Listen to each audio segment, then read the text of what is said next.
Hey guys, welcome back to the BuzWeaver channel. And in today's top stories, I may change a little bit of the language around, so don't get thrown off if you're following along in the reading. From the Dallas Morning News, DEA plans to reclassify cannabis as a lower risk drug, officials say.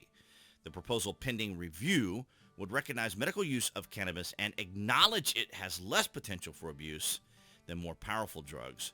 However, it wouldn't legalize cannabis outright for recreational use. Now, I had anticipated covering a lot of hemp-derived products here on the channel, but unfortunately, whether it's CBD, HHC, Delta 8, it is not legal in all states. And now, keep in mind that is hemp-derived. This that we're talking about in this particular article is cannabis itself. So, the DEA will move to reclassify cannabis as a less dangerous drug. The AP has learned a historic shift from generations of American drug policy that could have wide ripple effects across the country. Right, because cannabis has been stigmatized for over 50 years. And so how do you reverse that?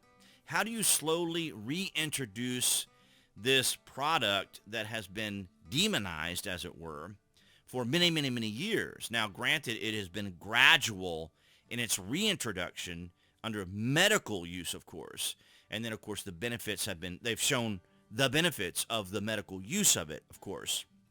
But there are states that do allow for the recreational use of cannabis, and it's becoming more acceptable in other states. And as I understand it, as I'm saying here, being careful with how I say this and the way I say it, is the states that it is legal, some states where it is not still order particular products that aren't necessarily legal in that state. Now, these vendors are supposed to be cognizant of that. The vendors are supposed to be aware of that, but, people are going to get around that. So the DEA's proposal, which still must be reviewed by the White House of Management and Budget, would recognize the medical use of cannabis and acknowledge it has less potential for abuse than some of the nation's most dangerous drugs.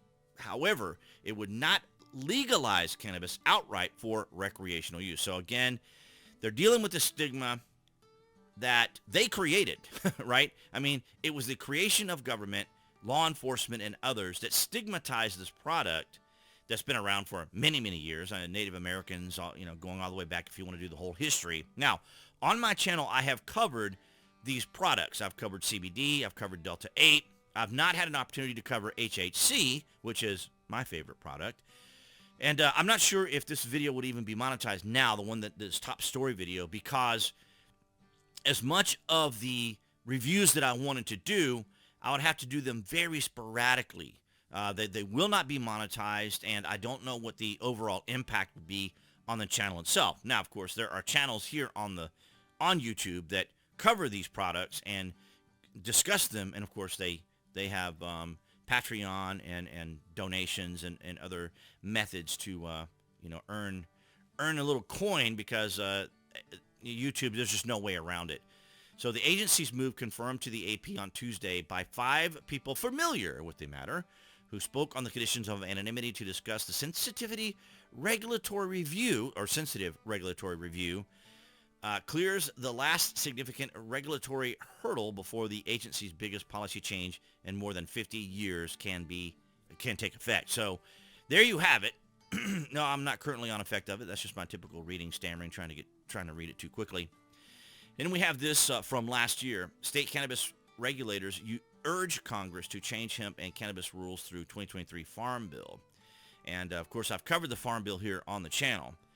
A group of state cannabis regulators is asking Congress to change laws around hemp and cannabis through the forthcoming 2023 Farm Bill. This gets renewed each year, seeking to adjust the federal definition of the crop and modify rules around hemp-derived cannabinoids.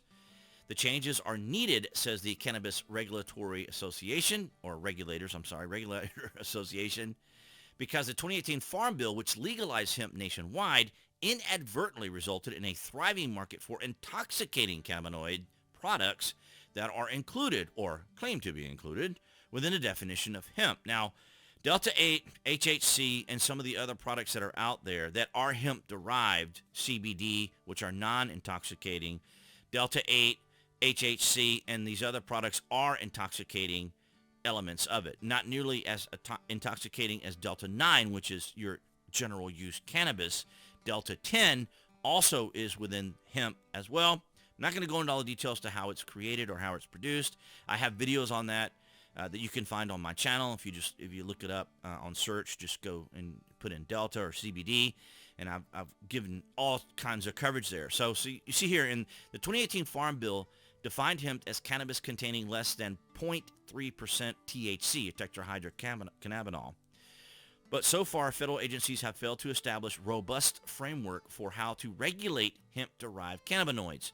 And this is interesting because in Colorado, where cannabis is legal, they have outlawed hemp-derived products like Delta 8, Delta 10, HHC. I've not checked lately to see if that is the fact, but when I was doing this coverage, Canada had outlawed it because of the intoxicating effects of the hemp-derived products. But it's continuing on because it's all a matter of how it's enforced. Like any law or any policy, it's all a matter of who enforces it, what states will enforce it, what districts, what cities, what counties, who all will enforce these things.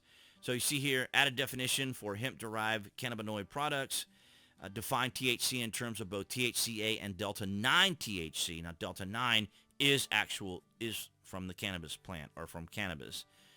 Clarification of the 3%, name a federal regulatory agency with a timeline for implementing regulations. So this is just kind of the wordy legalism.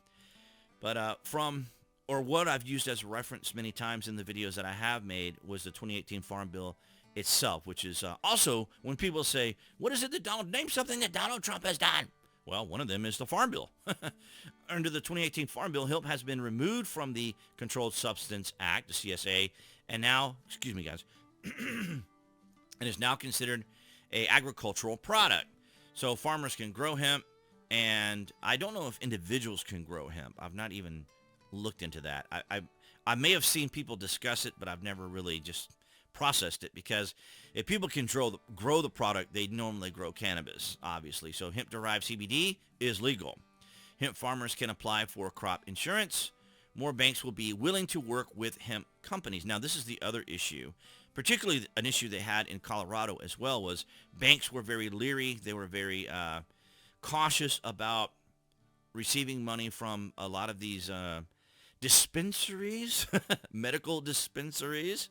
And so it was a very interesting thing. I remember reading a story about someone who had a dispensary and how he was keeping all the money in suitcases because some of the banks would not accept the transaction, would not accept the cash, because either the smell on the cash or the concerns about individuals or the money being circulated, maybe going out of state where it isn't legal, and the smell or something is detected by police in a certain situation. And then, of course, the bill can be traced back to the bank or whatever. It's, like I said, it's all a matter of how it's enforced and how things are going to be done to whether or not it would go that far. But I can understand banks, the stigma is what really, really, really makes all this so complicated, because how do you reverse all that, right? As we talk about here on the channel, the establishment uniparty hijacked our culture, hijacked our institutions, and we've seen how they have gradually introduced their things.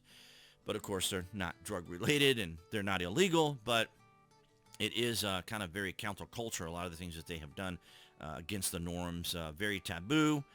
Obviously, exactly what I'm talking about. But nonetheless, guys, I wanted to cover this story because I, had so much of this product to review, and could even potentially get endorsements and other things from these businesses and companies. But unfortunately, YouTube just would rather not deal with it, so they just demonetize all these particular things. But nonetheless, down in the comments, let me know what your thoughts are on this. Is this something that you're familiar with, something that you keep up with? And I'm just curious if you indulge in any of the hemp-derived legal products yourselves. Of course, you don't have to mention it if you don't want to. I just thought I would ask. But nonetheless, guys, I want to thank all of you across all New Tech, as well as here on YouTube, for your guys' continued support. Appearing there on the screen, that would be the channel icon you guys can click on to subscribe, along with notifications. That way you know when there's content here on the channel. And I'll see all you guys in the next video.